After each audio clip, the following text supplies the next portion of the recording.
Yeah, my name is Susanna, and I met quite some of you multiple times.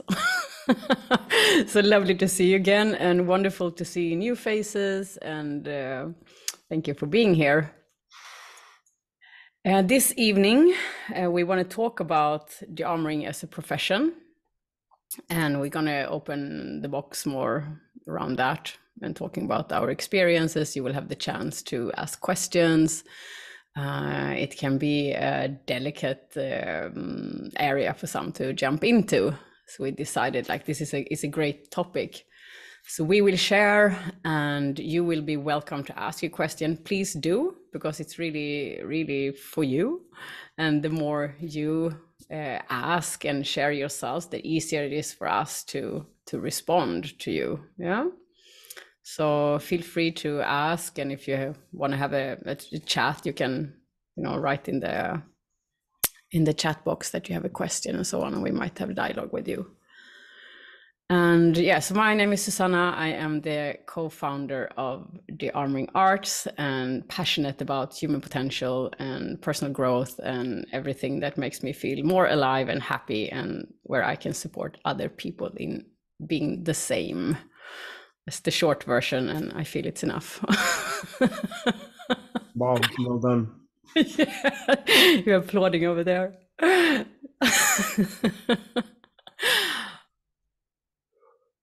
And next to me, I don't know if you're on the left or right, but on my left hand there is Mr. Dean. You want to introduce yourself? Yeah, okay.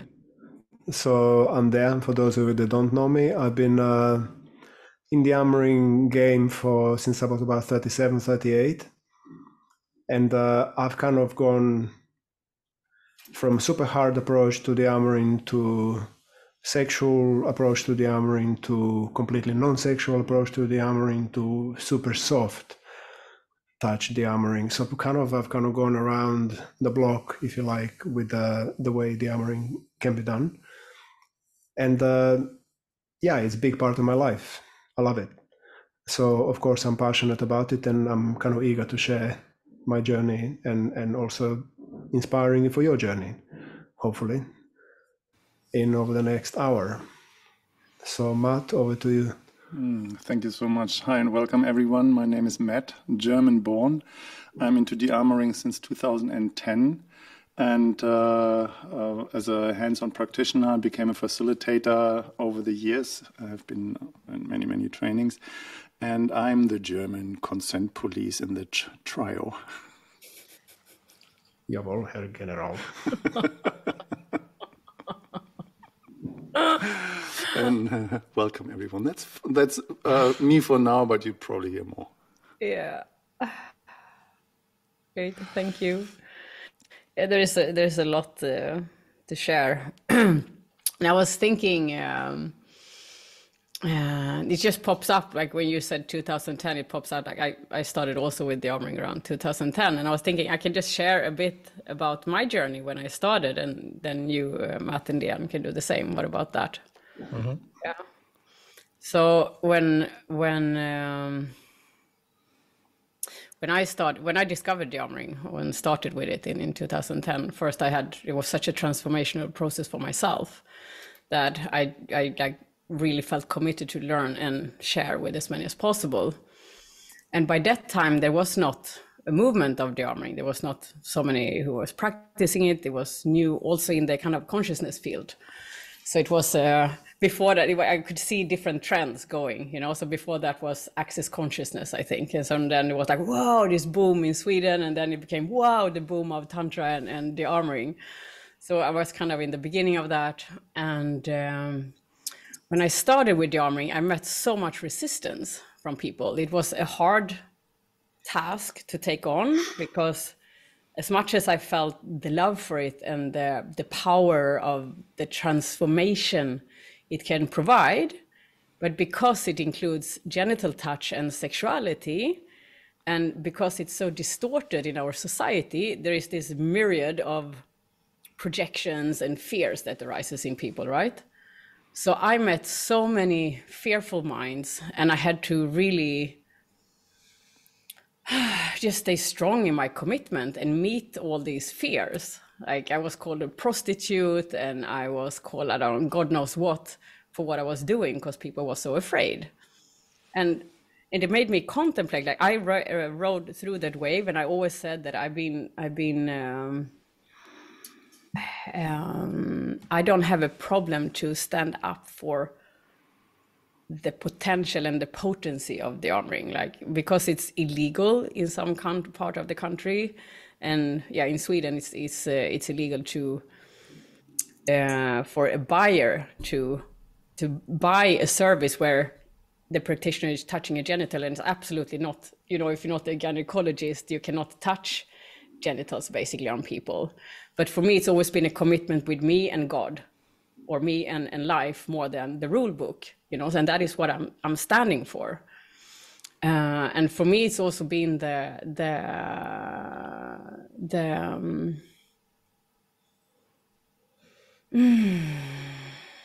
willingness to show up deeply for that, what I believe in, and to know that in each and every transformational process, there will always be resistance in the start. Yeah. So now I noticed I went a little far here, but the whole point was that it used to be a lot of resistance, and I can understand for some people that it feels fearful or scary to take on that hat because people will judge. Yeah. And to find that commitment within to show up for what we believe for. Yeah. I could talk more about it, but I come a second turn. So do you want to add on to that, Matt or Deanne? All right. So yeah, when I started with Dearmouring, there was the same thing, 2010 or so, and was the same discussion. So I was just doing sessions a lot, as well in Sweden. I did actually sessions everywhere in the world, and in most countries it was illegal to put your hands for money on somebody else's genitals. That was not okay. So it was everything under the carpet and illegal. And it was kind of legal under the umbrella of prostitution in Germany and in Sweden, but then you had to be registered as a prostitute in this regard, and I have not done that, so I stayed illegal. What I have heard over the years, there is, for example, a scar tissue remediation, where you literally do healing on scar tissue. That is a legal term, and there are a few other kind of parts that are making that kind of legal.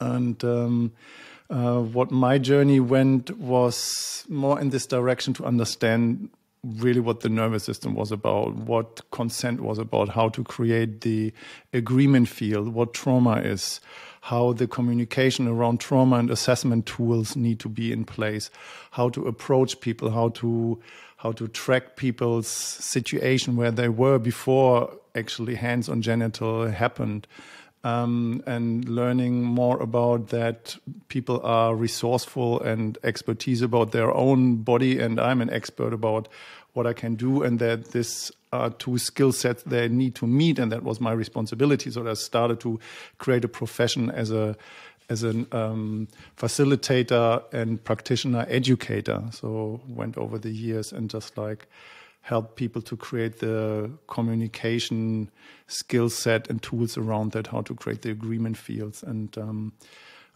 yeah, and I'm still super passionate about Dearmouring, and whenever I can, I get a session and give sessions. Mr. Diane. So my journey with Dearmouring was, I kind of fell into it almost by mistake. I had no idea Dearmouring existed.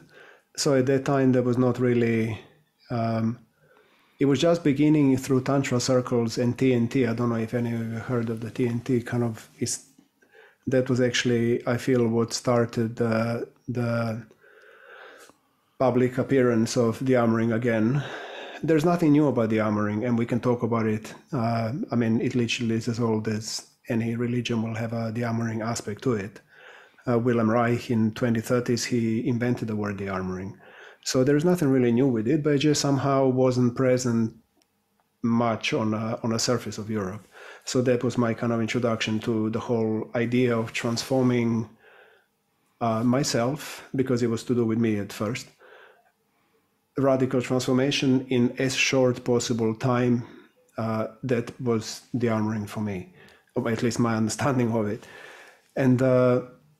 And then luckily for me, I was running a Biodanza Heart in Motion school in Oslo and in Brighton. So I had a group on a regular basis that I could actually practice with.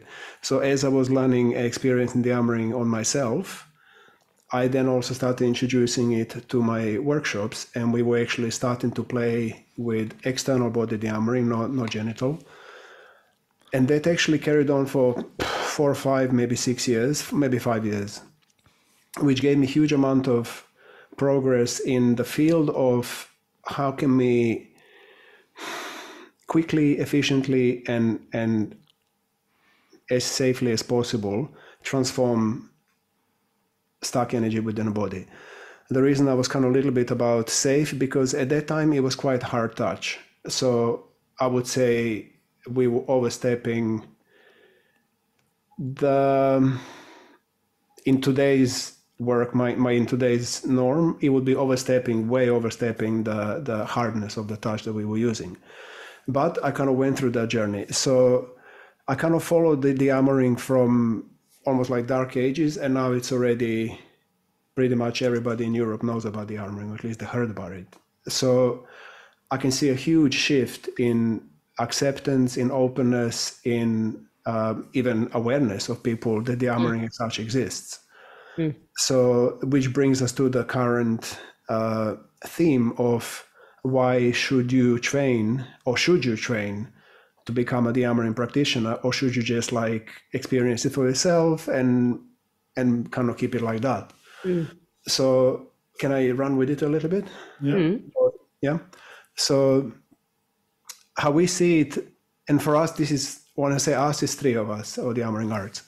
We kind of, over the last year, been recognizing the armoring as a lifestyle more than a technique that we teach and somebody comes and learns the armoring and then does the armoring. It's becoming, or it became, a lifestyle, way of being, way of living, which is continual looking for the center line, continual kind of quest for purity, for openness, for alignment, for letting go of anything that doesn't serve us and doesn't, it doesn't serve us anymore. So because of that, it started attracting over the last, few years, more and more people, I mean, by many, many, many more people, an interest in Europe, because it went from the armoring when we started it, it was kind of shadow aspect of sexual work. It was definitely sexual, and it was not safe. I mean, the reason we started the school in the first place is because so many people got hurt through having the armoring sessions, where practitioners were just taking advantage, or either sexually taking advantage, or emotionally or physically hurting people. So it wasn't safe. It was definitely fringe, and like it was underground, basically. And so now when a lot of people are knowing about it, we are willing to now share the good things and why you should, but we think why everybody should become a dearmoring practitioner, is because once you do our trainings, or any kind of training in the, I can talk about us because that's the only thing I know. Once you do our training, you're gonna realize the potential of living in a community of normal people, down to earth, connected to the heart, centered, like we're normal. To supposed to, when I look at what's going on in the world, I mean, it's madness. It literally is, that's not normal. That's anything but normal. So there is a huge value in creating big circles of friends and communities where we take care of each other, where we actually value simplicity of human existence, which at the core is the armoring. The armoring brings the simple human connectedness to everything that's human inside me, and it lets go of all the stuff that it's kind of in a way. So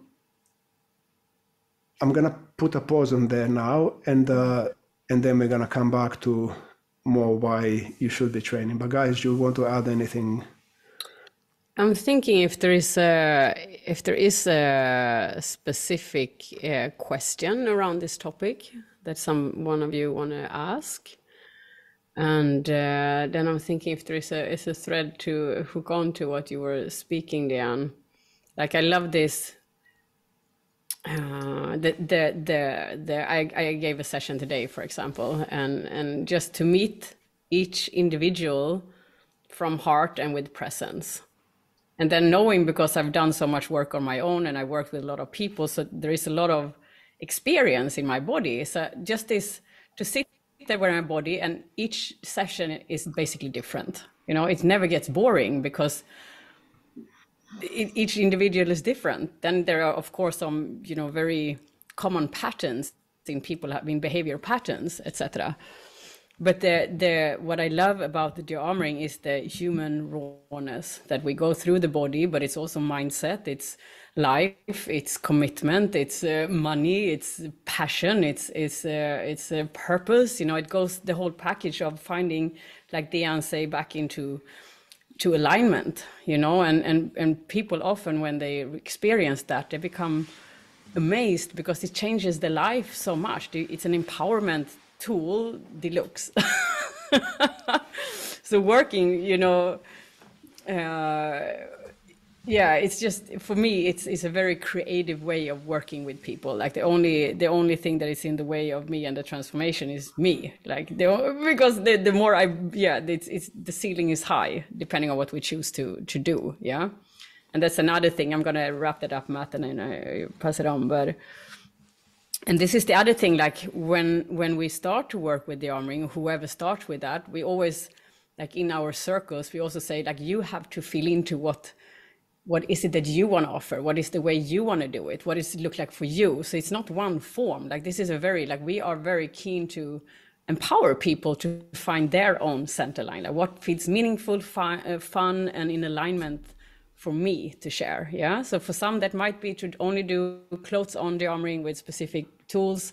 Some might want to deep into the more sexual awakening aspect of Dearmouring. Some want to do more the therapeutical trauma, just go into the trauma, and it's all different. Yeah. So it's really like, there is not one fixed form, like you make the rules, really. Yeah. I mean, from my perspective, saying that what was my passion and my kind of what was driving me was my understanding as a Tantra practitioner that there is a kind of an entire orgasmic universe out there. And I'm, as a man, kind of have been training myself over kind of decades of porn addiction and all that stuff that most people do in their kind of teenage and 20s in this contractive part of sexual energy. So I just learned to squeeze and just hold my body and tense up and be tight and just like be in control, and so have a sympathetic kind of approach. And when I came to Dearmouring, I just actually recognized that there's an entire orgasmic kind of frequency out there that I cannot access if my body is contracted. So it is needed to relax. And that was, in the beginning when I came to Dearmouring as a practitioner, there was, of course, I loved that. I was always good with my hands, and I had some kind of body work educations.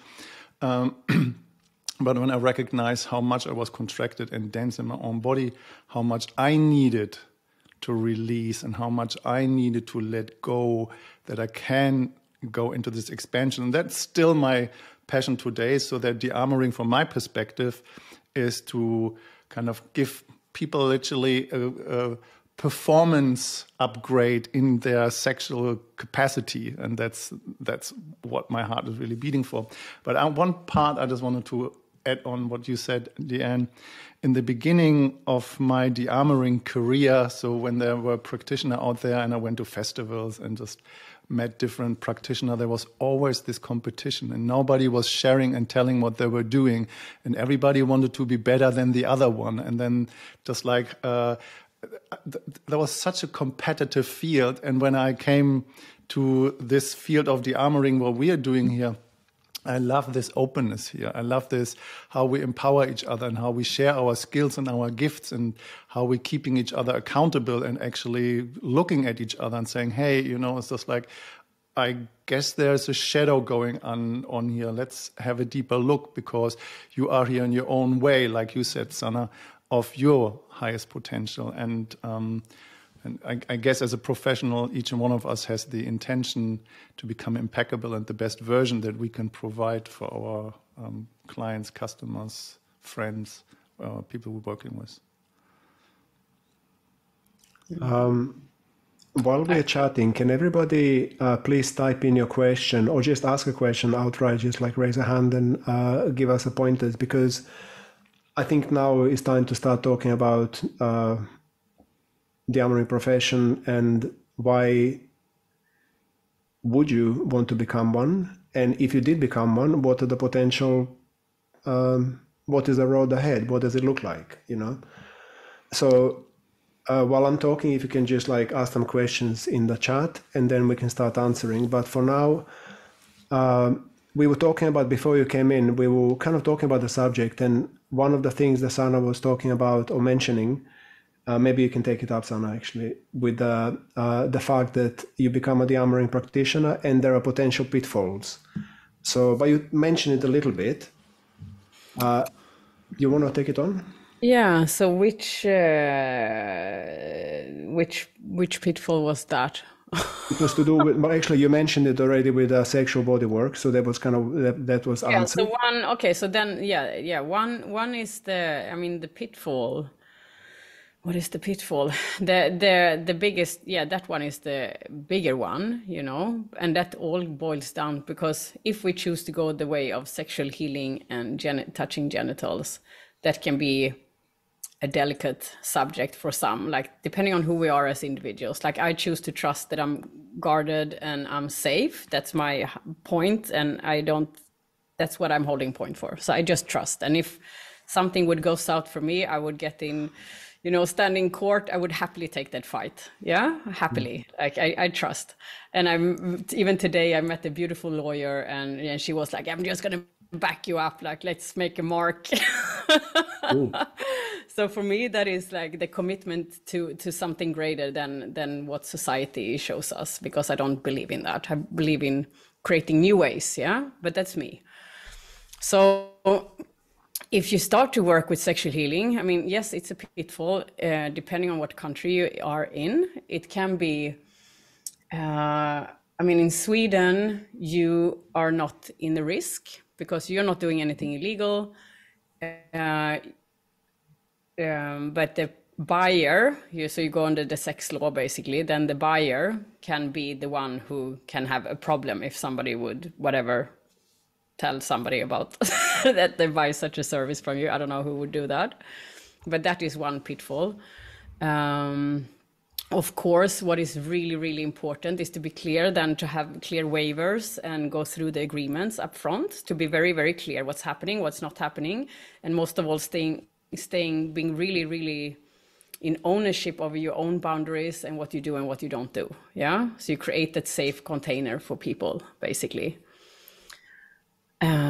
Other than that, the pitfall, I don't see really a pitfall with Dearmouring compared to other practices. What would that be? One. I mean, only if we, one second. Yeah, only the other thing would be if we choose like to go in hardcore touch on the physical armor, like that we can actually hurt people. But for example, in our school, we would never teach such thing or promote such thing, you know.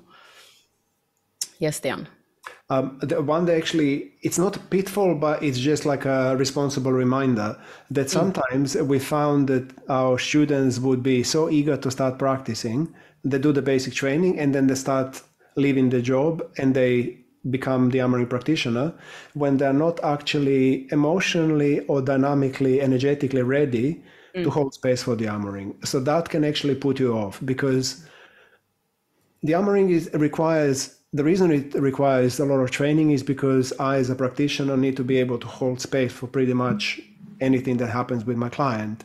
And I cannot react, because if I react, then I'm not holding space, and then the client doesn't feel safe.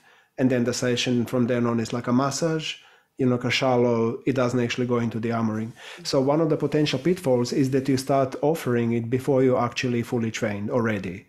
A trained let's not talk about fully ready, emotionally, mentally, energetically ready to hold space. So there can be potentially one, like if you start doing it and then you see that the result of your sessions is more like a massage rather than actual de-armoring, you can be put off and you think, oh, well, I'm not good enough, or I can't do it, or whatever, and then you stop.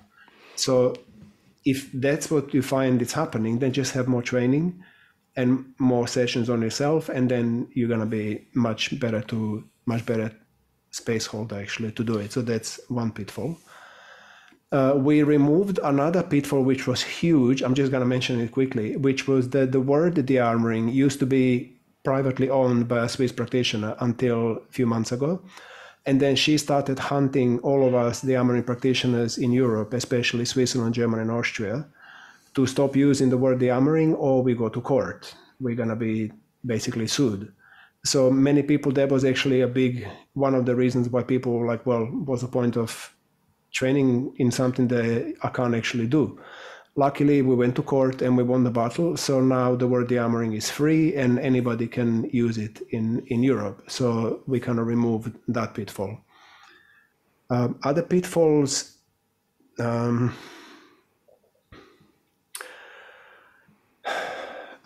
is actually I fell into it. And the reason I'm celibate right now, I've been celibate for the last 7 years or so. And the reason for that is because I wasn't really ready to do sexual de-armoring. I did a huge amount of it professionally, and then I fucked myself up. Energetically, I got super tangled, and now I'm in the process of untangling. So another potential pitfall is the same to what I said before, that you're not ready to do what you want to do, and then you screw yourself up.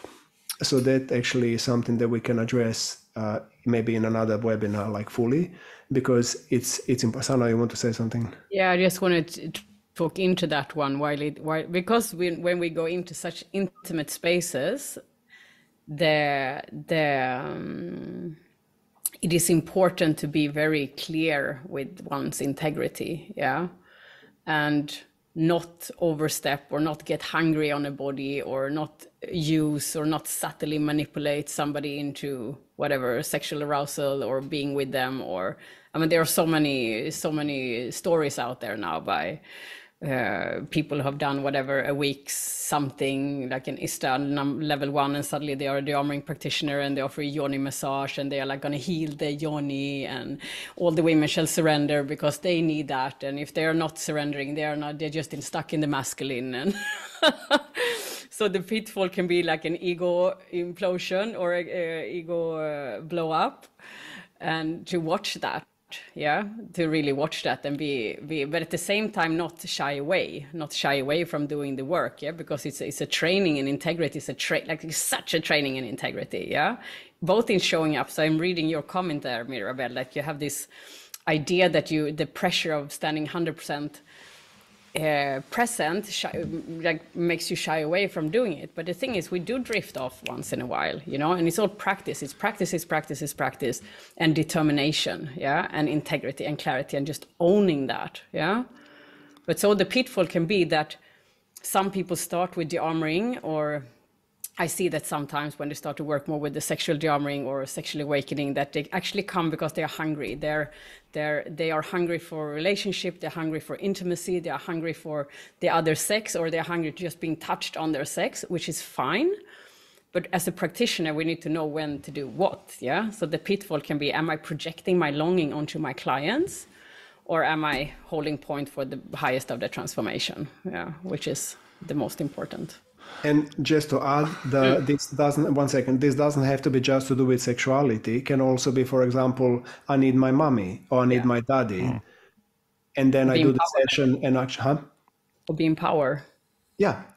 So this is what we meant about actually you're not ready to hold space for the armoring. But that's fixable. Just get more training and you're done. Basically, don't give up just because of that. Matt. Yeah, there's one sentence that I love to say. You can just tune in for yourself how you feel about that. But I like that comparisons. You can only guide people as far you gotten yourself, and that's true for me. And I've kind of shared that with many other practitioners, and they said just like, well, I don't know if that's true. You know, there are great trainer who can guide people into a championship without having won a championship themselves, but at least this trainer needs to know how to play that game. And this is something that I really support in kind of people's journey getting into that, and now talking about the kind of difficulties or pitfalls is, and I just remember that about myself from the very beginning on when I went into a session. You know, in the very beginning, the session was just like nobody knows what a dearmoring or a tantric session was, and literally you could just like create that yourself in a way. Till I just recognized that when I don't have to have this power hat on, I can just allow myself to be vulnerable before a session. And when I'm vulnerable before a session, then I notice that I'm literally a little bit insecure before a session. Do I know enough? Do I have enough knowledge? Do I have enough wisdom, experience, and all that stuff? And that's something that comes across with many other practitioners again and again and again. They go before a session and they say just like, I don't know if I'm ready for that. I just feel so insecure. I'm vulnerable. I'm scared even. And then I said just like, well, this is exactly where you dive deeper you become comfortable in being uncomfortable. And when you're feeling scared and vulnerable before a session, then imagine how scared and vulnerable your client might feel who comes. Yeah. So that opens up the door for compassion and empathy, and that's actually a really good thing. So if you feel a little bit worried about if you're doing the right things, then I can assure you you're probably on the right track when you have the right people around you.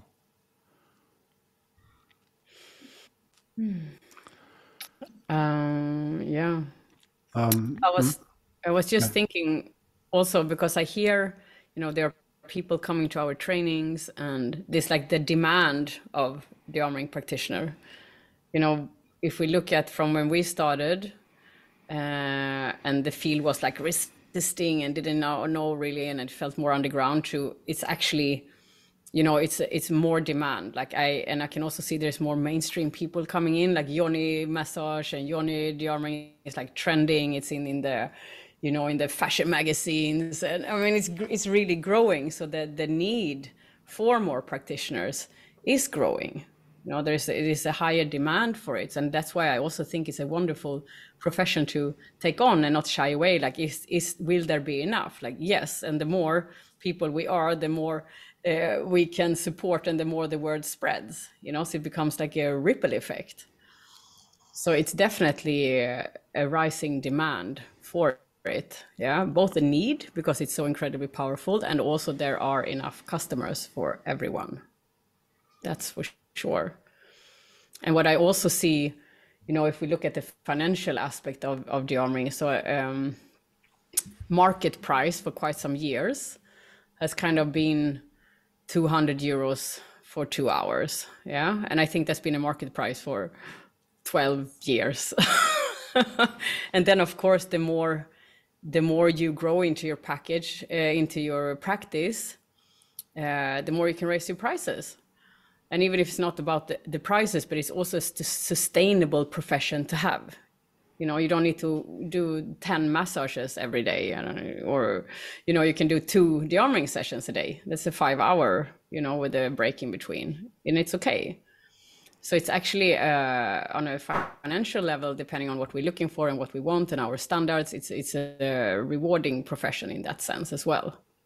It's super rewarding. I mean, come on, like, because I did like reflexology and Reiki and massage, before, and then Dearmouring, and watching the transformation in a client before and after. I mean, that's like rewarding 100%. It's incredible to see what Dearmouring can do and what it does to people. So that's like a huge reward. So I feel like maybe now we're kind of crossing into the benefits, like we kind of gone through the pitfalls, and now we're kind of starting to talk about the benefits of Dearmouring. Why should you actually become one, and what do you gain from it? But maybe just see if there is a question for what we said. That's what I was going to say. Like, we don't really see any questions down there. So please either ask us or write it. Is so it we helpful? can actually, raise a hand. Is it helpful? Okay, one thing it's okay, great. So help us make it more helpful for you, Yeah, because it's ask really questions. yeah. Yeah.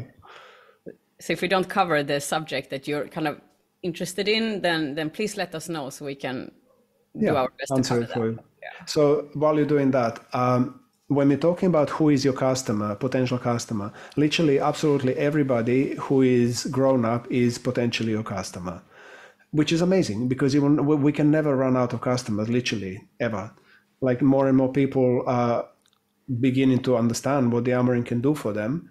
And so we're talking hundreds of millions of people in Europe alone. So please become practitioner and train others, and we will all have plenty of work until we die. So in terms of other benefits of this work, I mean, on a personal level, it's super rewarding to see people transform. I feel useful. I feel useful when I do this, because I can see what it does to people. What about other benefits, guys? Do you have any? I can talk, but I've been just talking, so I'm thinking if Matt wanna share. Well, it's just like, as you said, that at the end, there are 100 million people, hundreds of millions of people out there. It's the interesting thing, specifically coming from a training, and then kind of having a room of 40, 50 people, something like that, and you feel like just like, oh my God, you have just like saved the world, and it's a group full of people completely liberated, free, open, and it's just like every cell is vibrating, and you celebrate life. Right, and you just feel just like we just nailed it. It's so good, and you feel like, okay, I can die now. Life is good, and then you just jump in the train and go out of the station in the city you live, and then you actually see the entire world needs that, and we have just even put a small drop on the stone that has no effect. So we need you, and we need more of you. No, but seriously, people, come on, ask some questions because we're really here for you. And either raise your hand or don't raise your hand, just ask a question or type it in. Let's have this conversation moving. What's going on inside you? I can see you are thinking, stuff is going on. So come on, let's have your thoughts out the public, whatever. You know what I mean? Get them out. De-armor yourself and open up the microphone. Just say it. Yes, yes. Just say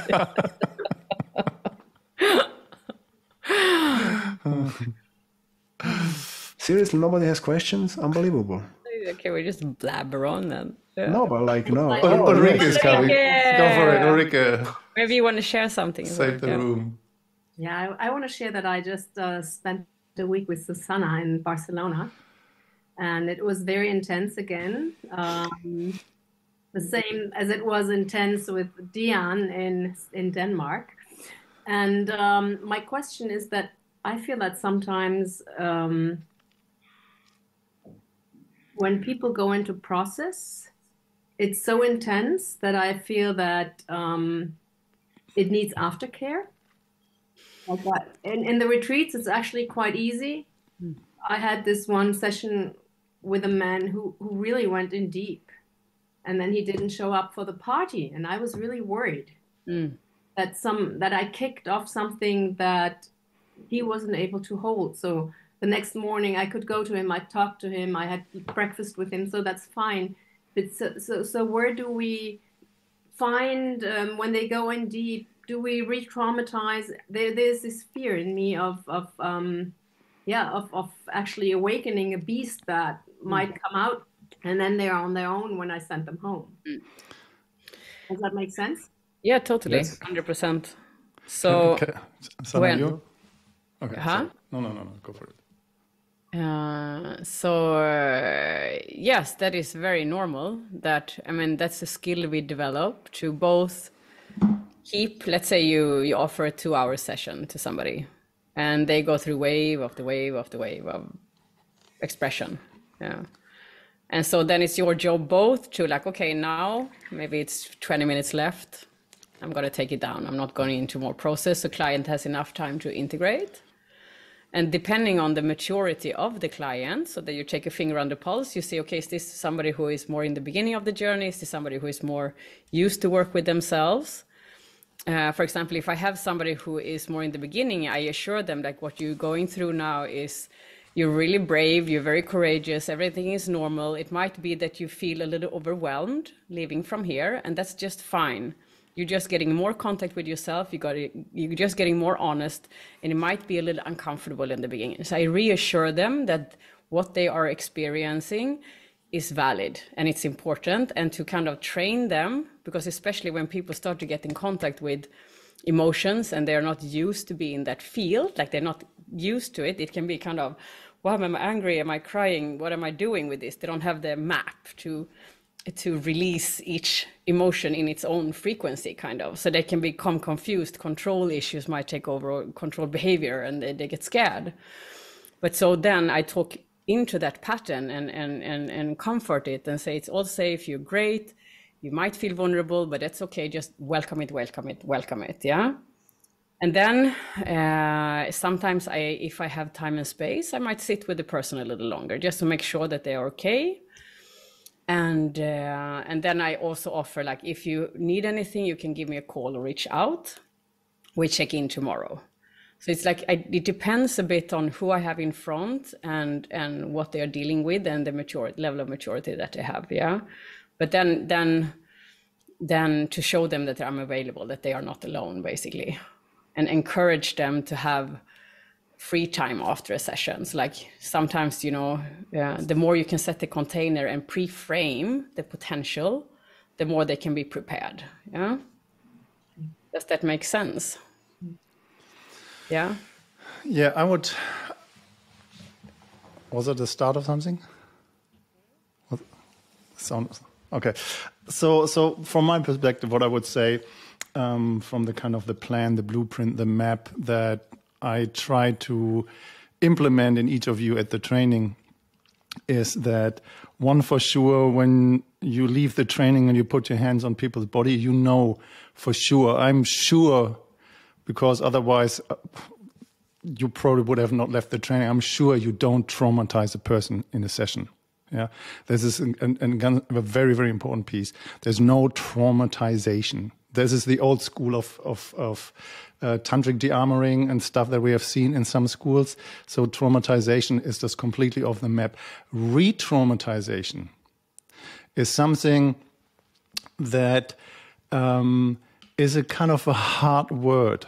When you work with somebody else and they coming into a memory of something that is stored in their body, and you are attuned with them, and you assure in the safe container that they tell you, oh my God, this is painful, I don't know, I can handle it. It's scared, but I want you to do it.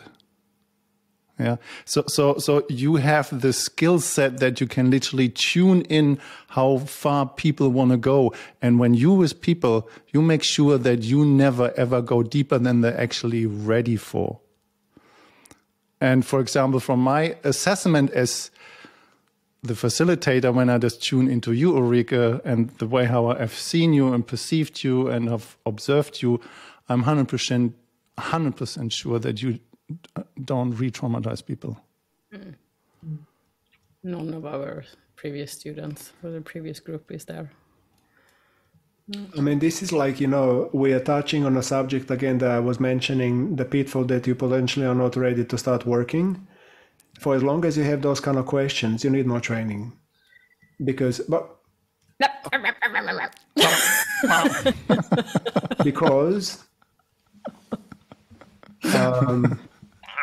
going into a professional situation, having those kind of doubts in your head, I deem it personally, Sana, you can have your opinion, I deem it as unprofessional. So I want to, and the reason I'm saying this is because I made so many mistakes. I hurt so many people, paying clients in my profession. So from experience, I'm saying, I feel you're not ready. Like I wasn't ready at the time, but because I didn't have a guide, I didn't have a teacher, they didn't exist, the school didn't exist, I just kind of made my own way through the shrubby bushes and whatever. And the prices sometimes were expensive of learning the stuff that I now teach. So have decent training, deal with, get informed, but not just informed, get trained in trauma, get trained in reparenting, get training in space holding, and then start doing sessions on your friends before you start charging money, so that you kind of are breaking yourself slowly and responsibly, safely into a professional situation.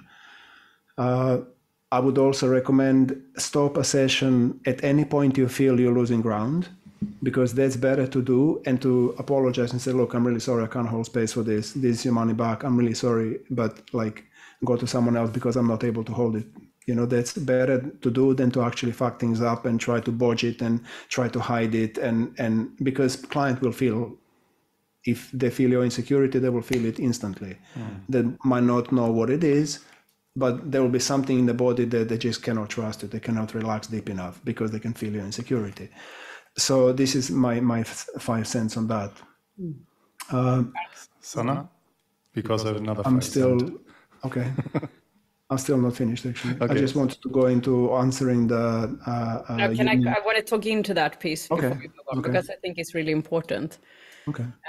Because for example, I come from the angle of self-doubt, which you'd never really had, Dean, back in the days. I'm not good enough. That's my question. No, I love you. You know that we just have different angles. So for me, it took a very long time to show up as a facilitator, and in my sessions, I needed another certificate, another training. I was never good enough. I was so afraid of showing up. Yeah, I was so afraid. So it took me really a long time and a lot of pain until I realized that I'm just, because my insecurity and how little I believed in myself was in the way of me doing the work. And I never hurt any of my clients. I never traumatized anybody. I never, that I know of. Yeah. I don't have that track record because for some reason that it just doesn't happen, in my session. And often what I've seen is that the people who doubt themselves the most, and nothing is black and white, never. So I'm generalizing and also talking out of my own experience and people I witnessed and patterns in people, like behaviors. Yeah, certain patterns and certain behaviors act and behave in certain ways. Yeah. So to clarify that, like some people, and I see so many of those coming through our school who are really heartfelt, want to do so good in the world, but there is this lack of self-trust. So they think they need just another training, but what they actually need to show up and do the practice and do the work and being assured that they are doing a great work. Yeah. So this is also a fine line to look into. Am I just like being scared, like I want to be so perfect and so good, some shying away of doing the work? Yeah. Or am I just not ready? There's also a maturity question. Yeah.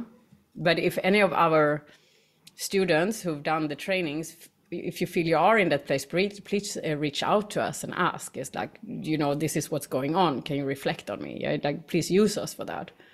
But I think that's a really important question, especially in the field of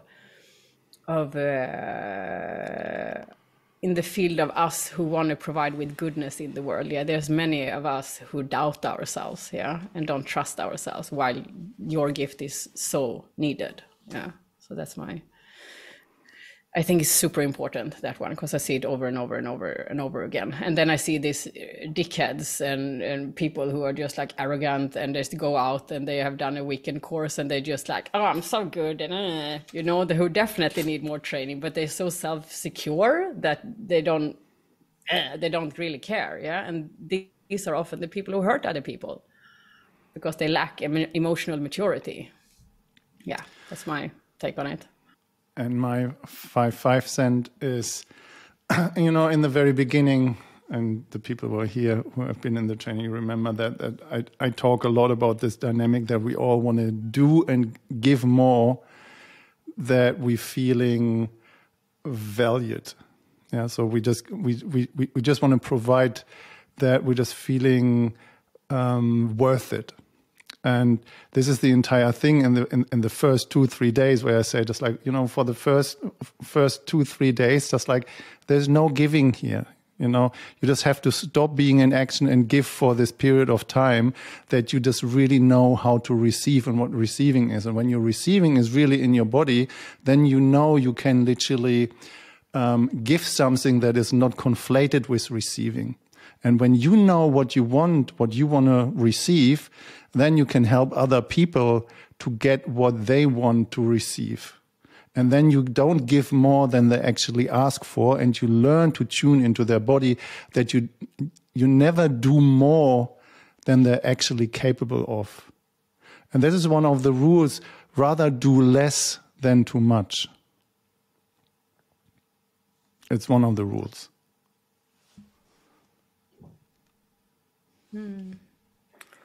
Is this helpful for you? Please raise a hand.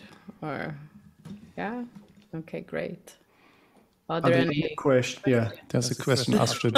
Astrid? No? Okay. Is there anyone in here who kind of considering to join the training or curious or would like to expand your toolbox or? Nobody. Yay. We can't hear you. No.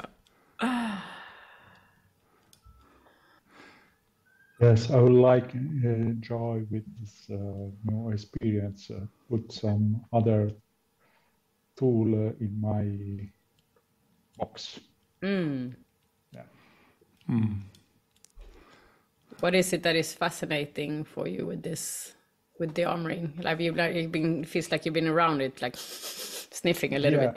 I sniff a lot of this energy because I experimented by myself, and it's really helpful. That's it.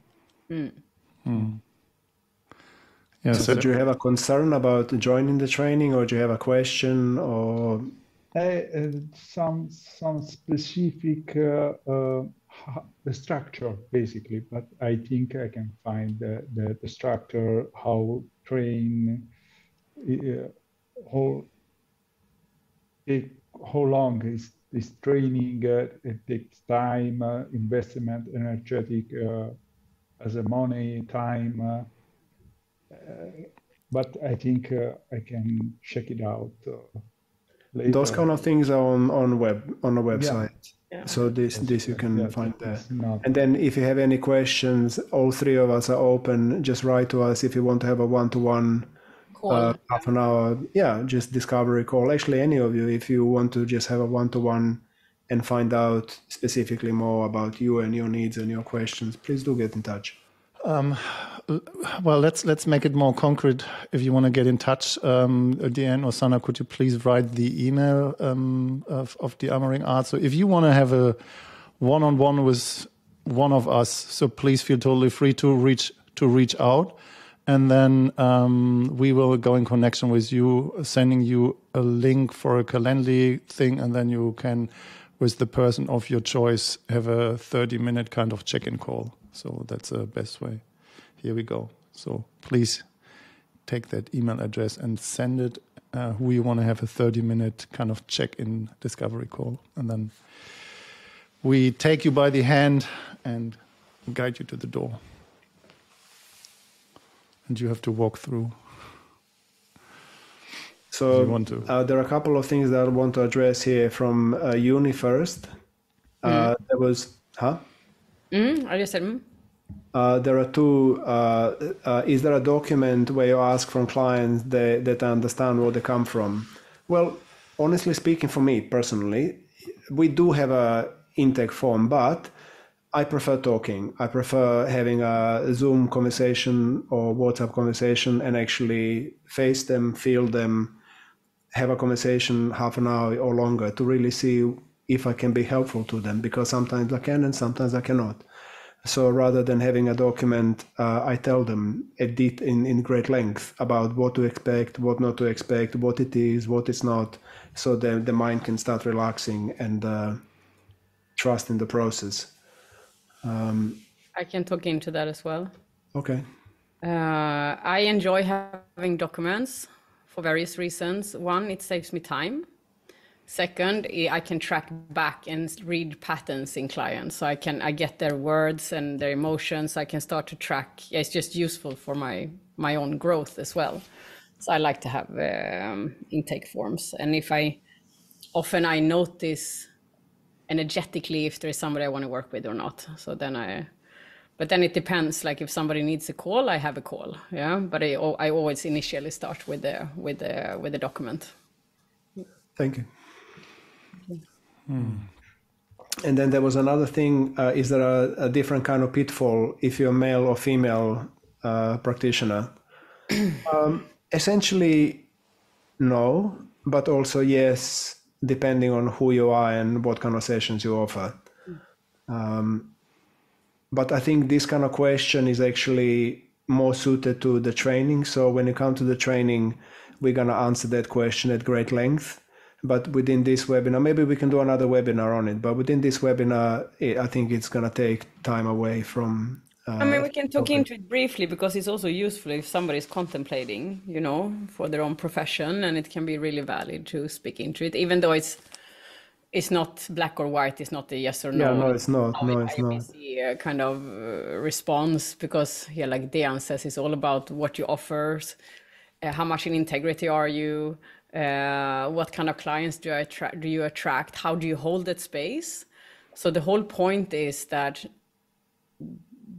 it doesn't in the core, it doesn't matter. In the core, it doesn't matter because the what you want to develop, or at least that is the most interesting for me, is how deep can I go in myself, so I can hold point for everything that arises in other being, and with love and care, and sometimes a little bit of fierce love, reflect back their potential. Yeah. So how comfortable can I become with projections or fears or desires, and hold point for that in a very loving way that creates like an you know, so I empower my clients.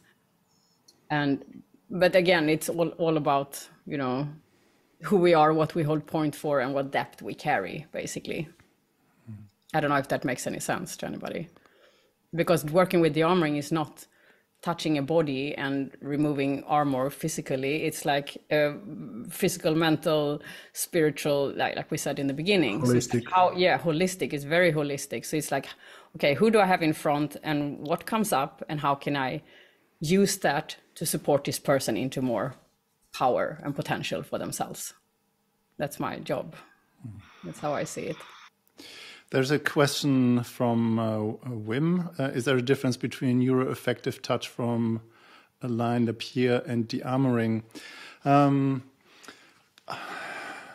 not super familiar with this work from Alain Lapierre, but what I know is that it's pretty much the same in physical touch and trauma recovery, and they're trying to work non-verbal. And but this is what, you know, in Dearmouring, I would not say that there's one form of Dearmouring and this one form is what we do. We do a form of Dearmouring, and the form of Dearmouring by the values of our own life experiences through our own profession and through our own life. And partly of that is, and this is what I stand for 100%, is the neurological breakdown of the nervous system, of the somatic nervous system, of the autonomic nervous system in relationship to the polyvagal theory. So we just go really in depth there, and in combination in alignment with consent and communication, and being capable of reading neurological cues of the body. This is one of the important pieces that we cover. But if you want to know more, please feel free to reach out and have this 30-minute call with me, or just like jump in and get the full download in your own body by experiencing it. Are there any more questions? We still have about 10 minutes, so we would really love to use it for anything you want to ask about becoming a Dearmouring practitioner. Any doubts, any questions, any ideas, any questions, anything.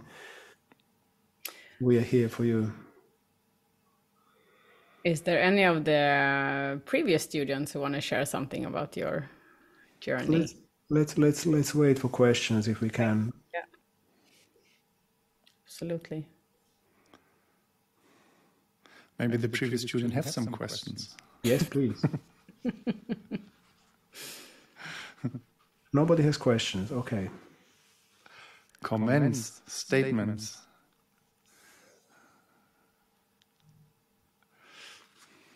Doubts. Don't be shy to ask, honestly. Is there a way of Dearmouring my father without touching him? Yes, there is, yeah. or be shy and ask anyway. Yeah, no, the Wim is asking, is there a way to dearmor my father without touching him? Dearmoring, the way we do it, at least in I terms, I do it in 3 different ways. So physical touch, conversation, and energy work. So all 3 are super, super efficient in dearmoring people. You don't have to touch them at all. And this is something, again, that there are different ways of dearmoring, and within our school we practice those 3. But yeah, I invite you, Wim. You seem to be like interested. Come to the training and experience it and see how it works. I cannot give you more information within 5 minutes, but yes, you can. Depending on what it is that you want to dearmor, of course. Yeah, and the great thing in the training is just like before it goes into dearmoring, we're really going into that what is armor, how it's formed and how it shows up, and then actually how to relate with armor. And if you just meet armor with defense and with attack, the armor will get stronger. So it's a little bit like you do Aikido. You just play with the energy and just let the armor go just like bigger, just like, yeah, wow, just bring it on. It's so good. You're resourceful by being in your protection, and we support you in doing that. But, you know, it's good stuff to learn to let it go if you don't need it when you're amongst your beloveds. I mean, you know, the first question is somebody shows armor like a father, and you can ask him, does that work for you, Dad? You know, you've been alive for a while. Does your strategy work? If it does, great, keep it. Be as you are. If it doesn't, then maybe you want to talk about it, you know. But again, this is like such a short amount of time to go deeply into answering this question. But the answer is yes, but you need to be trained. Yeah. Are there any other questions?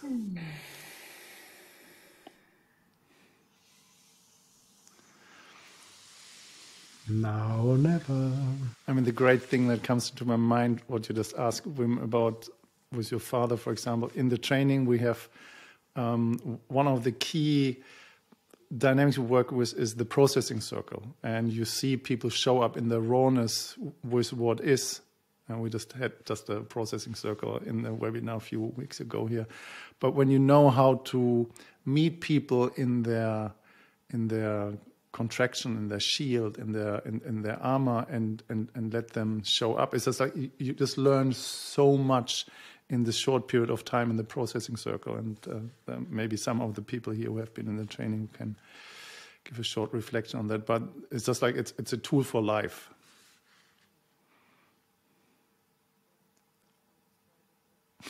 Yes.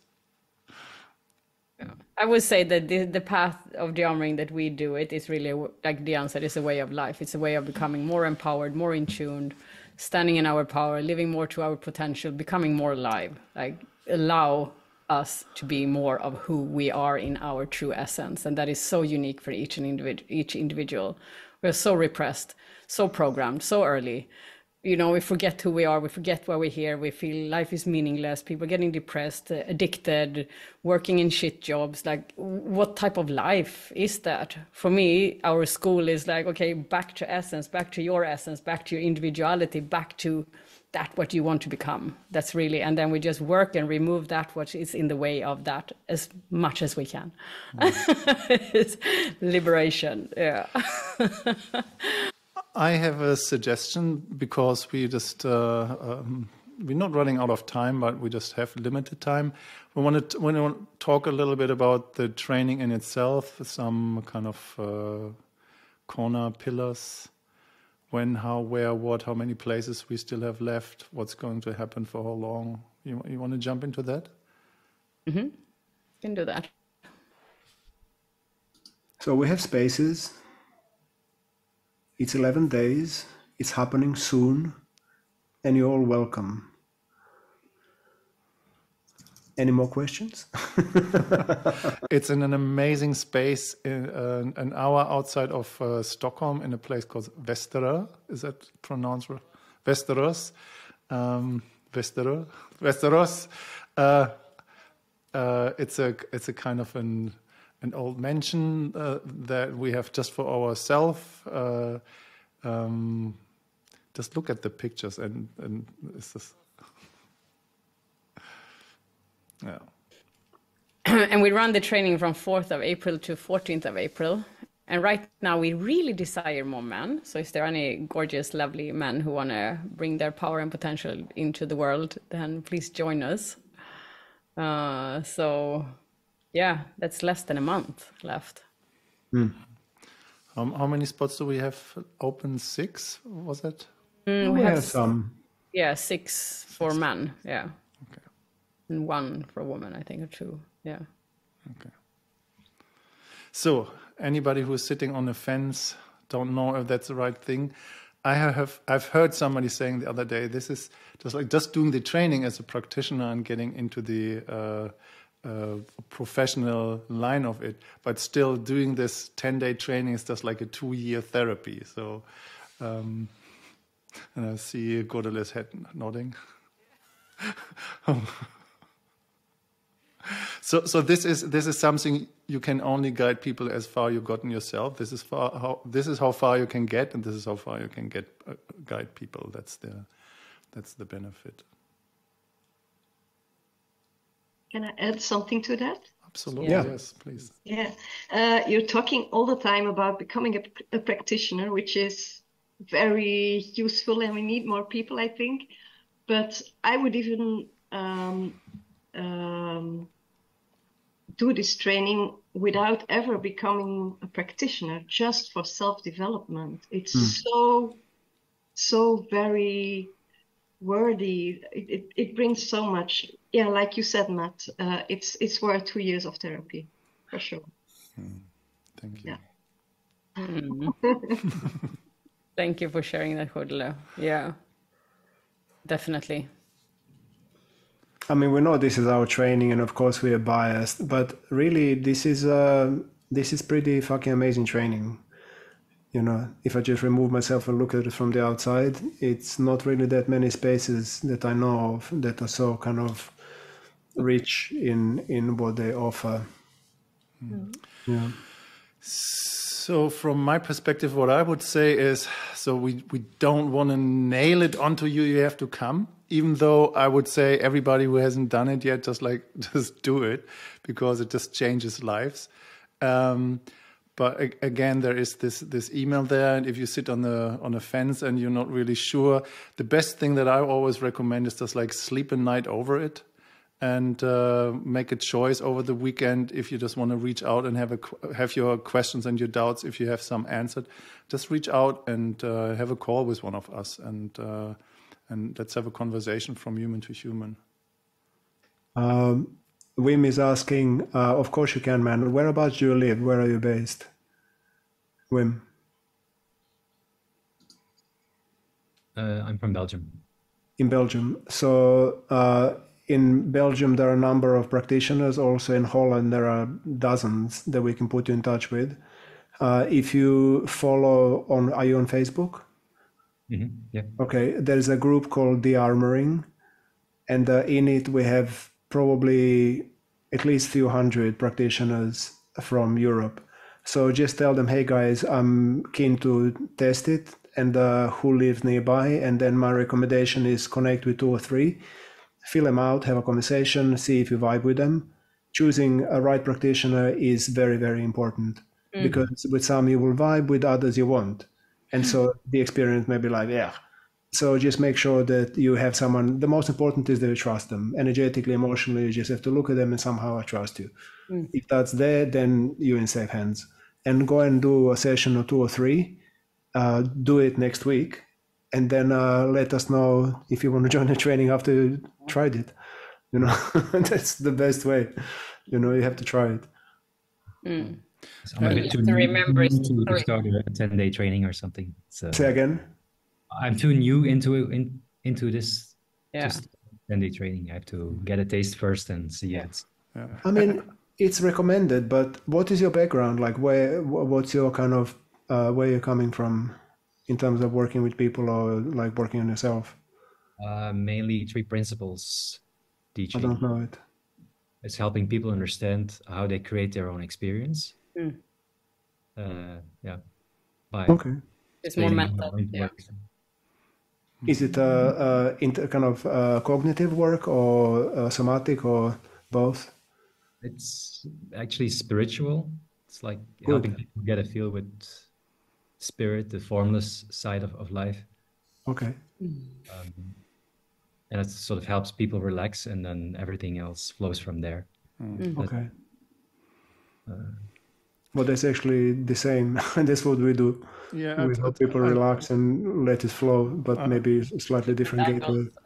I like this approach of kind of the descending embodiment of spirit through the armoring. That's a really good approach to see it. Yeah. 1 second. Ulrike is there? Ulrike, jump. I just wanted to say that it sometimes also makes sense to talk to somebody one-to-one who's done it, because I had 2 people that I did armoring on, and I told them about the training, and one went to the level 2 and another one is going to the basic training. So I find that even when a training session and talking with somebody who's been through it and who's been changed by it, Yeah, the best. might be different than talking to a teacher, where you might feel that they're trying to sell it. Thank you for offering, Ulrike. Why don't you two exchange email addresses right here, and then you can actually get in touch, or phone numbers. Please do it right now in the chat. You need to write it in so he can find And you. also put in mind, because I'm also from Belgium and we're both from Flanders, so we speak the same language. Hey, perfect. Okay, so go for it. Write those numbers down or emails or whatever. Yeah, this is a hard shit for us, of course. You know, we're facilitating that, and of course, I want everybody to come to have the experience and just like learn the best stuff that I found in my life. Why would I not try to sell it? I want to sell it. But also, it's like, yeah, I don't know. It's just such a good. I'm just proud of this thing, to be honest. Of course. Proud of it. Of course. That's the baseline, and then. But you know, the thing is, Anna, like when we started it, we were the first school. There was nobody else teaching this stuff in Europe, and then we started it, and then it was like do. But now looking back, like we had a personal bought it, and like now looking back, it's like wow. I mean, this is really wow. Yeah. I mean, you know, it's just really wow. Yeah. You know, just listening to people who did it and what they get from it, and how I feel, and how we feel after leading it. Profound. It really is wow.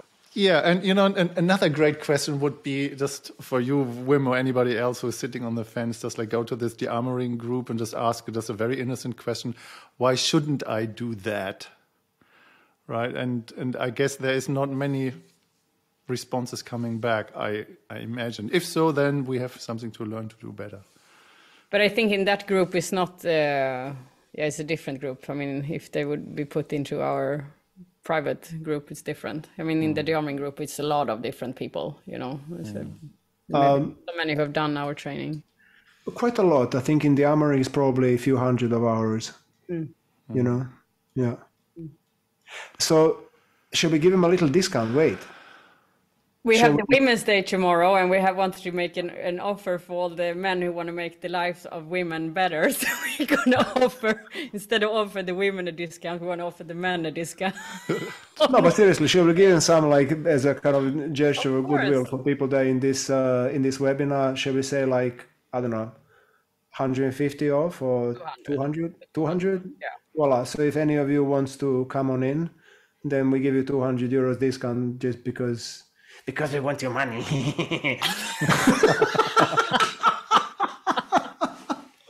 How to fuck it up, you know? No, seriously, like as a gift, you know.